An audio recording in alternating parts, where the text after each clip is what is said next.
Okay, thank you very much. It's a honor, great honor, to have a friend of mine who's become very friendly over the last number of years. We knew each other before, but Mark is the head of NATO, Mark Rutte, Secretary General of NATO, highly respected by everybody that knows him, but in particular the European countries. They have great reliance on him, and he's done a fantastic job. And we had a tremendous meeting, I guess it's about a month ago, and I think Mark will tell you that it was really perhaps more important the date of November 5th. That was the election day. Maybe that was the most important because we made tremendous progress together. And one of the reasons that you're here today is to hear that we are very unhappy, I am, with Russia. But we'll discuss that maybe a different day. But we're very happy with them, and we're going to be doing very severe tariffs if we don't have a deal in 50 days. Tariffs at about 100%. You'd call them secondary tariffs. You know what that means. But today we're going to talk about something else. And as you know, we've spent $350 million approximately on this war with Russia and Ukraine, and would like to see it end. It wasn't my war, it was Biden's war. It's not my war. I'm trying to get you out of it. And we want to see it end. And I'm disappointed in President Putin because I thought we would have had a deal 2 months ago, but it doesn't seem to get there. So based on that, we're going to be doing secondary tariffs if we don't have a deal in 50 days. It's very simple. And they'll be at 100%. And that's the way it is. That can be more simple. That's just the way it is. I hope we don't have to do it. But regardless, we are going to be... we make the greatest military equipment in the world, whether it's missiles. You saw that recently in Iran, the way those planes flew in. They hit every single 14 bombs, hit every target. Then you had the helicopters shoot a total of 30 bombs, 30 missiles, and they hit every single, Marco, is that right? Every single Pete, every single target. And it was, I guess, on a scale of 0 to 10, they say it was about a 15. That's how successful it was. That's how lethal it was, a word they like to use nowadays. But it was an amazing, well-organized attack that people do it. But we've been practicing it 3 to 4 times a year for 22, 24 years. Because they ran from doing what they were doing, which is trying to 24 years. Because they always knew they had to stop Iran from doing what they were doing, which is trying to come up with a nuclear weapon, a nuclear bomb. And we did it very successfully. And we make the best equipment, the best missiles, the best of everything. The European nations know that. And we made a deal today, and I'm going to have Mark speak about it, but we've made a deal today where we are going to be sending them weapons and they're going to be paying for them. The United States will not be having any payment made. We're not bothered, and they're going to be paying for it. Our last meeting of a month ago was very successful in that they agreed to 5%, which is more than $1 trillion a year, so they have a lot of money. And these are wealthy nations. They have a lot of money, and they want to do it. They feel very strongly about it, and we feel strongly about it, too. But we're in for a lot of money, and we don't want to do anymore, and we can't. But we make the best, and we're going to be sending the best to NATO, and in some cases to maybe, at Mark's suggestion, if we go to Germany, where they're going to send early on missiles, and they'll be replaced, and NATO's going to take care of it. It's going to be coordinated by NATO, and they're going to work very much with Matt Whitaker, who's right here. He's a great ambassador, and Matt's going to be coordinating. You better do a good job, Matt. I will. But Matt's going to coordinate. He's a very talented guy. He's going to coordinate everything. So in a nutshell, we're going to make top-of-the-line weapons, and they'll be sent to NATO. NATO may choose to have certain of them sent to other countries where we can get a little additional speed, where the country will release something and it'll be mostly in the form of a replacement. And I'd like to have Mark, and again, just a highly respected, pretty young guy, for having had the career that he's had, because he had an amazing career before going to NATO. So We spent a lot of time together over the last couple of months. And if you could say a few words of Absolutely. Thank you. No, Mr. President, dear Donald. And if you could say a few words of Absolutely. Thank you. No, Mr. President, dear Donald, this is really big.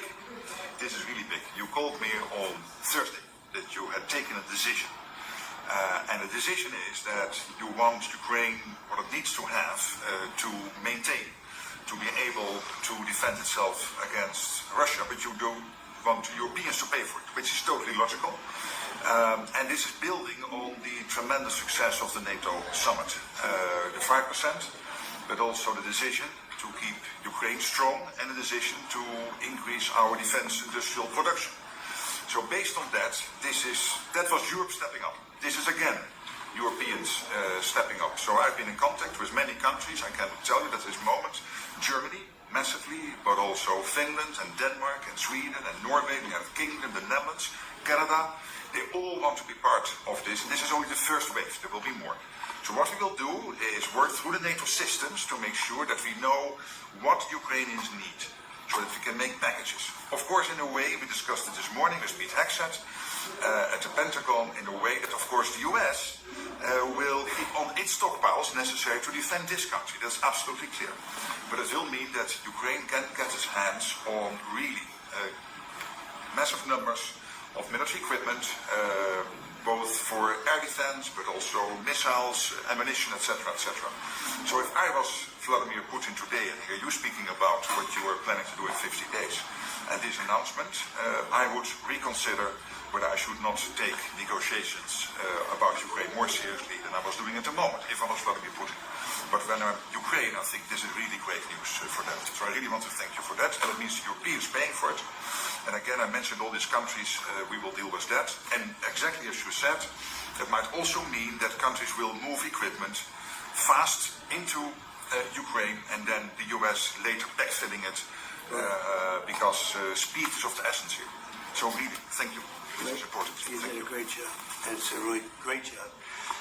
We've been very successful in settling wars. You have India, Pakistan, you have Rwanda and the Congo that was going on for 30 years. India, by the way, and Pakistan would have been a nuclear war within another week, the way that was going. That was going very badly. And we did that through trade. I said, we're not going to talk to you about trade unless you get this thing settled, and they did. And they were both great leaders, and they were great. But Rwanda and the Congo, that was going on for 30 years, and at least 7 million people killed with a lot of pretty rough weapons like machetes, heads chopped off, going on for many years. You couldn't even get near the countries. Nobody wanted to get near. It's so frightening. And we got that one solved. Serbia, Kosovo, got that solved. That was going to be one that was going to happen. And again, that was something I use. I use trade for a lot of things, but it's great for settling wars. That was really very important. We're working, Marco is working very hard with everybody here on the Strip, the Gaza Strip. I call it the Gaza Strip, one of the worst real estate deals ever made.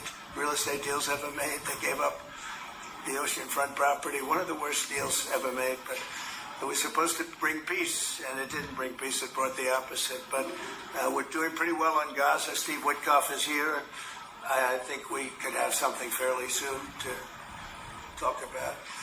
And we solved other one.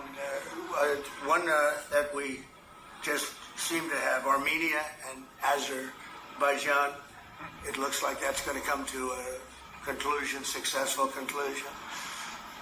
We worked on Egypt with a next-door neighbor who is a good neighbor. They're friends of mine, but they happened to build a dam which closed up water going into a thing called the Nile. I think if I'm Egypt, I want to have water in the Nile, and we're working on that one. It's a problem, but it's going to get solved. They built one of the biggest dams in the world, a little bit outside of Egypt. You know about that? You've been hearing about that one. And that turned out to be a big problem. I don't know. I think the United States funded the dam. I don't know why they didn't solve the problem before they built the dam. But it's nice when the Nile River has water. It's a very important source of income and life. It's the life of Egypt. And to take that away is pretty incredible. But we think we're going to have that solved very quickly. So we do good. The only one we haven't been able to get to yet is Russia. And I'm not happy. And I will tell you that Ukraine wants to do something. Again, it's a war that should have never started. If I were president, it never would have happened. I used to speak to President Putin about it a lot. It was the apple of his eye. But once I saw what was going on, I said, they're gonna have a war here. I was outside. The election was rigged. And I was outside looking in. And I said, that thing's going to be a war. Couldn't believe it, because what Biden said was the exact opposite of what should have been said. And it started, and it's a real mess. We're losing, I guess they're losing 5,000 or 6,000 people a day. It's actually now more. I was saying 5,000 a day. It's actually more now. Mostly soldiers, but a lot of people in cities and towns that are getting blown up to a horrible war. And it should be stopped. And so if it's not done, if we don't have an agreement in 50 days, that's what we're doing, secondary tariffs. And they're biting. And I hope we don't get to the point where we do. But I've been hearing so much talk. It's all talk. It's all talk, and then missiles go into Kiev and kill 60 people. It's got to stop. It's got to stop. But the purpose of this is to say that this is a very big deal we've made. This is billions of dollars worth of military equipment is going to be purchased from the United States, going to NATO, etc. And that's going to be quickly distributed to the battlefield. Ukraine will take it up. And, say what you want about Ukraine. When the war started, they had no chance. And they still would have had no chance if the equipment, they had the best equipment, because we do make the best planes and missiles, and we make the best military equipment in the world by far. We have new things coming out that are beyond belief, and I'm very excited about the Golden Dome. It's going to give us very strong protection. We've already started that, but they had courage, because somebody has to use that equipment. And they fought with tremendous courage, and they continue to fight with tremendous courage. But they don't have, they're losing on equipment, and Russia's really taken a very positive, very strong, what they've done the last couple of weeks. Without military reasons. So what they are doing is 700 drones a day, missiles, bombing cities. This is not because of military goals. It is just creating panic, hitting people out of their sleeps, hitting towns. Yeah. It's really terrible, and it is meaning a lot of people lose their lives, but also the infrastructure, whole cities being they're wiping out the electric. It's going to take years to rebuild it. That's going to be the next problem. Because, but many of the cities are knocked down. That's going to be the time we're going to get you good service on what you need. And we really became friendly with NATO this last meeting. We went from 2% to 5%, which everyone said was not even a possibility. They weren't paying 2%. Many of them were paying much less than 2%. But even those, since you became president, all committed to the 2% before the summit. And now collectively they committed to the 5%. That's right, they did it. They've been very good. And I think they made a lot of friends over there. We had a couple of days of very intensive talks. And they're great people. They're leaders of countries. Leaders of countries. Many of them great countries, some of them smaller countries, but for the most part, that's a very solid, strong countries, and very successful. Some of them are among the most successful countries in the world.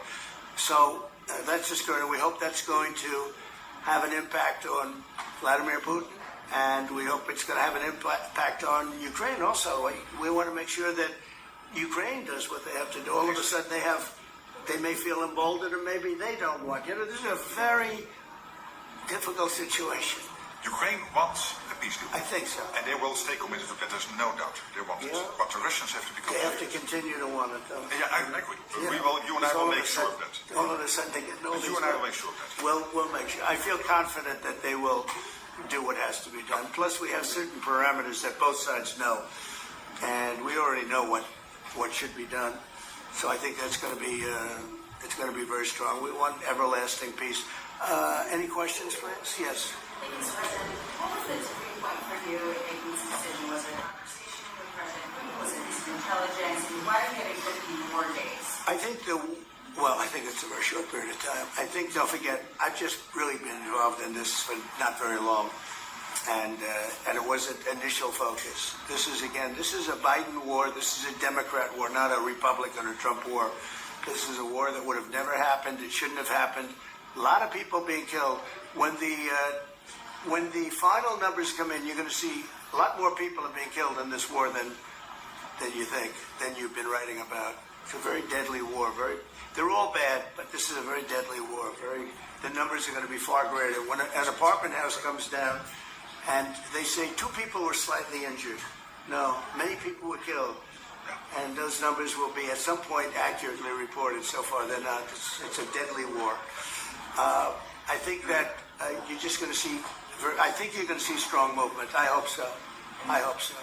You know, the secondary tariffs are very, very powerful. What about the tariffs that the Republicans in the House and the Senate have raised? Yeah, sure. Why are you giving 100%? Well, the Republicans are moving very strongly in the Senate, giving us total control of it, but I'm not sure we need it, but it's certainly good that they're doing it. And Lindsey Graham's working hard. The whole John Thune, all of them, they're all working hard. And they're in coordination with Mike Johnson, Speaker in the House. And I think they've actually crafted a pretty good piece of legislation that's probably going to pass very easily. And that includes Democrats. And there's some little tweaks, but I don't want to say I don't need it because I don't want to have to see. But we can do secondary. We're probably talking about 100% or something like that.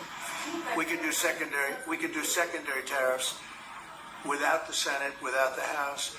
But what they're crafting also could be very good. So are you suggesting then that the Congress should move forward with those sanctions, the 500%, and that your 100 would be a separate additional package? Yeah, I mean, the 500 is, sort of meaningless after a while because at a certain point it doesn't matter. It's not going to be, it's 100. 100 is going to serve the same function. But, I have it at 100%. They may have it, I don't know what they're going to end up with. They may have it at 100 too. They may have it at 500. But they're doing some good work in the House, and I think in the House and the Senate. And as you know, they're coordinated. And they can have it done quickly. They said they'll have it as quickly as I need it. So we'll see. We're talking to him. In fact, John Thune's coming over later on to talk. Yeah, he's gonna come over to him. What? Is it your view that Vladimir Putin Did he misguide us? did not clarify his intention? Yeah. Well, And what happens now in the next phase? you're going to see. I mean, we're going to go for a period of time. Maybe he'll start negotiating. I think I felt, I don't know about you, Mark, but I felt that we had a deal about 4 times. Mm-hmm. And here we are, still talking about And he didn't send serious people to the negotiations. So I remember that you were able with Marco Rubio and with Steve Witkoff to get these talks going in Istanbul. Yep. I remember I was myself in Turkey for NATO business in May, and we really put pressure on the Ukrainians to send a senior team into Istanbul, and they did. But then the Russians came up with this historian explaining history of Russia since 1250. We thought, and I thought, we should have had a deal done a long time ago. But it just keeps going on and on and on, and every night people are dying. A lot of Russian soldiers are dying, by the way, and a lot of Ukrainian soldiers too. But a lot of Russian soldiers are dying. 100,000 Russian soldiers since 1st of January. Since January, 100,000 Russian soldiers dead since January. So if anybody in Moscow is listening to this, again, 100,000 dead Russians since January. This is what President Putin is doing at the moment. Yeah, please. Will these be Patriot missiles specifically, or Patriot batteries that you're running? Everything. It's everything. It's Patriots. It's all of them. It's a full complement with the batteries. When do you expect them to arrive? Well, we're going to have some come very soon, within days, actually, because a couple of the countries that have Patriots are going to swap over and will replace the Patriots with the ones they have, and Matt will coordinate with NATO.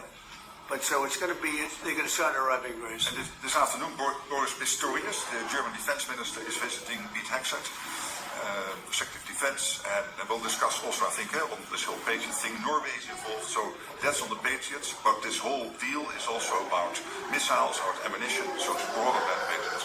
We have one country that has 17 Patriots getting ready to be shipped. They're not going to need them for them. So we're going to work a deal where the 17 will go, or a big portion of the 17 will go to the war site. And that can be done very quickly. Mr. President. Yeah, please. Could this transaction with NATO be viewed as a step towards achieving peace, letting Putin know that now Zelensky has a little bit more powerful tools in his tool chest, and maybe that brings him to the table to achieve peace? I know that you Yeah. do that. Brian, that's what we've been saying. I think you might have expressed it better if you wanted to. That's exactly what. That was a summary. That was a nice summary. I think he's done better than us. He's a very good guy. I can tell you that. But no, it's well said. Yeah, I think this is a chance at getting peace, or it's just going to be the same thing. And I have to tell you, Europe has a lot of spirit for this war. A lot of people, when I first got involved, I really didn't think they did, but they do. And I saw that a month ago when you were there. Many of you were there. The level of esprit de corps, spirit that they have is amazing. They really think it's a very, very important thing to do, or they wouldn't be doing it. Look, they're agreeing to they're paying for everything. We're not paying anymore. We have an ocean separating us. I said, we have a problem. We make the best stuff, but we can't keep doing this. And Biden should have done this years ago. He should have done it from the beginning, but he didn't. He didn't know he was there. This guy, what a horrible job they did for this country. And I just hope between the border and this and so many other inflation, what a horrible administration. The worst administration in history, in my opinion. It's not my opinion. I think it's everybody's opinion. But this is something that shouldn't have happened, and we're going to see if we can end it. If I can follow up. I do want to make one statement. Again, I said it before. This is not Trump's war. We're here to try and get it finished and settled and whatever. Because nobody wins with this. This is a loser from every standpoint. From day This one. was Biden, and this was other people. And it's very sad. It's a very sad situation. This gentleman's doing a great job. I think he's going to get it. And Matt and everybody else that's working on it, I think you'll get this thing over with, hopefully. You've praised European countries today as standing up for Ukraine as being strong. Will you allow them to continue to negotiate tariffs lower than 30% before August 1st, or is the deal set? What does that mean? You mean you're talking about the tariffs? Oh, you're back on tariffs. You're on a more friendly tariff, right? A little bit more friendly tariff. No, we're going to be talking to people. We have, I watched the show this morning. They were talking about, well, when's he going to make the deal? The deals are already made. The letters are the deals. The deals are made. There are no deals to make. They would like to do a different kind of a deal, and we're always open to talk. We are open to talk, including to Europe. In fact, they're coming over. They'd like to talk to us. Mr. President, is there any concern about the U.S. stockpiles? There was a pause in the delivery of weaponry to Ukraine in order to evaluate, apparently, U.S. stockpiles. What came out of that? Evaluation. I mean, this was a very big, what we're talking about today is a very, very big day. And what Pete was doing, and me too, I knew what Pete was doing, was evaluation, because we knew this was going to happen. And now we actually announced it. They voted on it. It's all been done. So obviously that has a big impact on, when you say pause, obviously you're not going to be doing things if you don't know what's going to happen here. But we were pretty sure this was going to happen, so we did a little bit of a pause. But this is a very big event today. This is something very big. If it escalates further, how far are you willing to go in response? In what? How far are you willing to go if it were to escalate?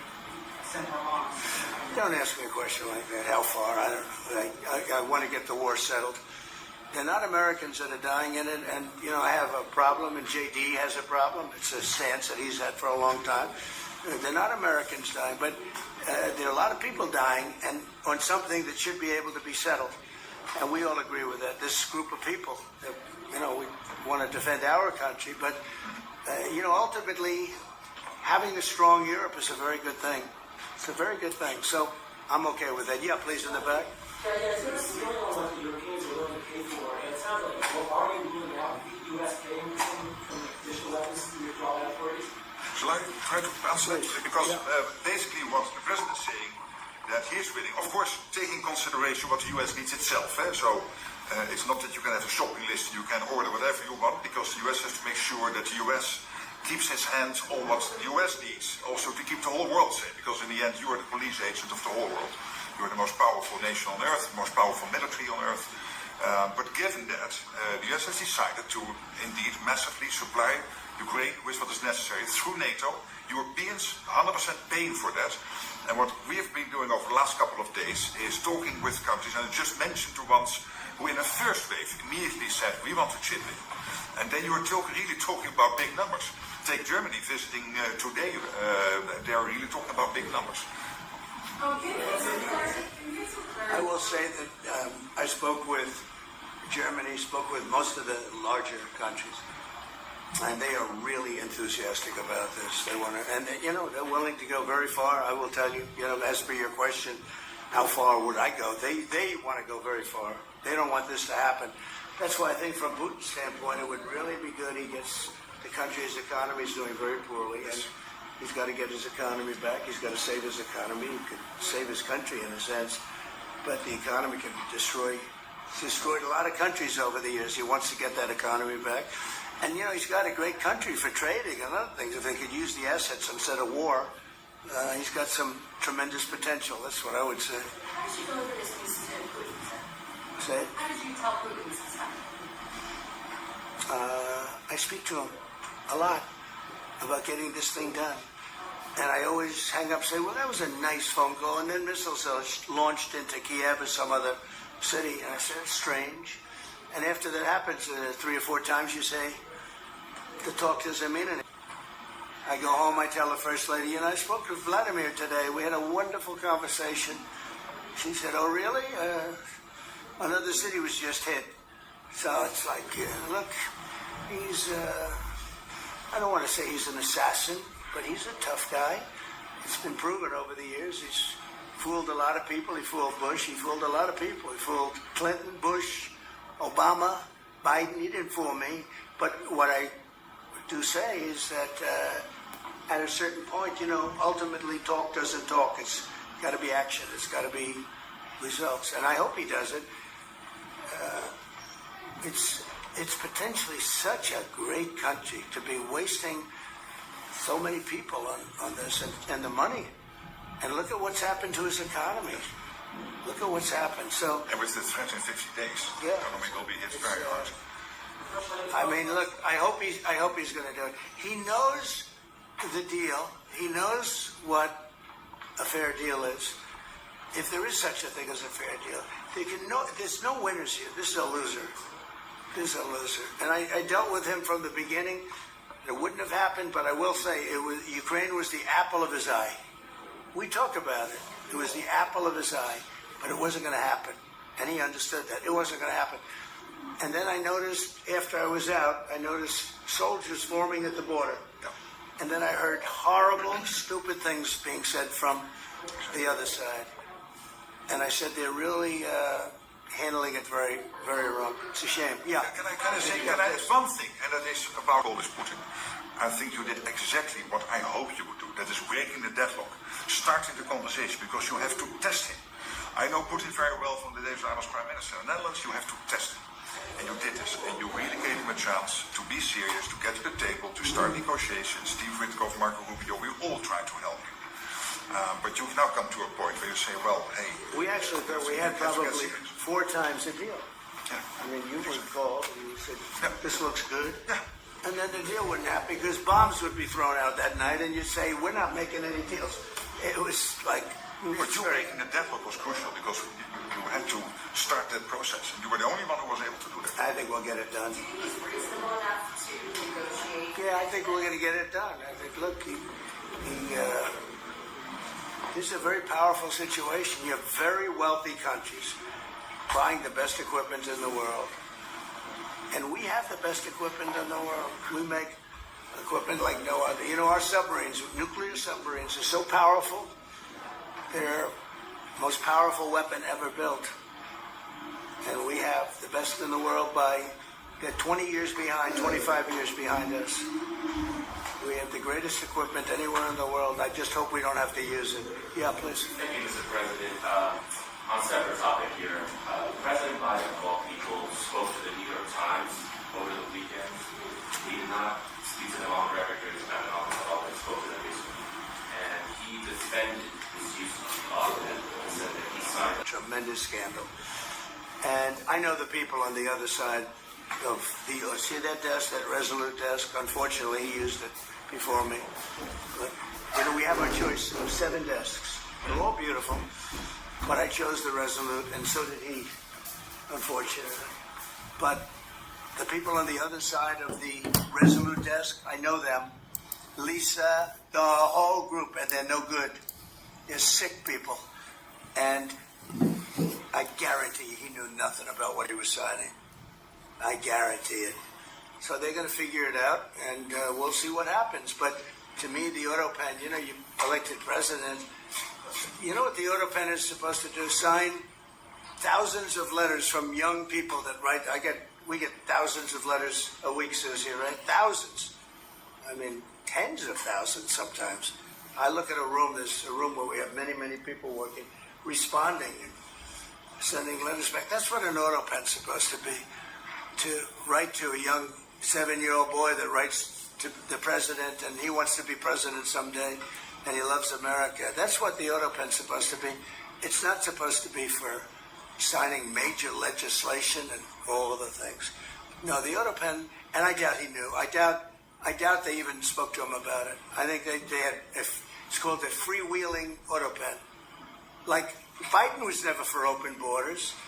Biden was never for transgender for everyone. So I don't think I think the radical left people that they took over the White House, and if I didn't win, our country was finished. You know, when I was in, and I said this a couple of times, I hope I don't bore you with it, but when I was in Saudi Arabia, I was in Qatar, I was in UAE, and then I met with all of your leaders, including you, a great leader. He's now the leader of many countries, not just... No. But I met with a lot of leaders over the last 2 months in the Middle East and all of the NATO countries. And I will tell you, they had one common phrase. They thought America was dead 1 year ago. And today they say, and they all say it, and I hope you'll back me up in this, but they say now it's the hottest country anywhere in the world. It is. Look at our numbers. Look at the numbers we make. You see, we made $25 billion last month. We didn't make that for years. The tariffs are kicking in. The economy's very strong. Even though we have a Fed person who's terrible, he doesn't know what the hell he's doing, but that's all right. We blow through interest rates. We're doing so well, we blow through it. Be nice because people would be able to buy housing a lot easier. But think of it. We thought your country was dead, and they were dealing with China because they were really going to China. But not anymore. But we thought your country was dead, and now you have the hottest country anywhere in the world. So we've done a really good job, and it's an honor to have this man. This man is a star, and he's going to be dealing with another one of my stars, Matt, and you're going to do a great job, Matt Whitaker. Okay? Thank you very much, everybody. Thank you.